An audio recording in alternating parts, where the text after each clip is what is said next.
So this is born out of the research that's done by Super Friends and groups and others, and that if and the data that comes back is that if you are a leader in an organization, if there was one sentence you could use when somebody comes to you with a mental health challenge or a mental health issue, this is the one sentence that has been shown by the data over the last 10 years. Over 70,000 people have done these sort of surveys over the last 10 years, that a manager can use to basically prevent escalation of a mental health incident within an organization. So if you can happy to click the next one, right? If you like, so it's really simple.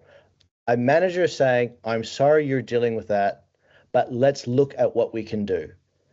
Now, when you break all the stats down, it is so painfully obvious and painfully simple, and in its execution of the empathy. I may not understand your position, but I have empathy towards it, and we are together going to work out how we're going to solve it. Now, if that means you both call the EAP together or whatever, or it means you signpost, by all means, if there's a critical risk factor, escalate it. But in most cases, it stops the de-escalation simply by using the sentence, and that's what the data comes back. So that's a sentence managers can use today, right now, if that basically, and work with them on that. They want to feel heard.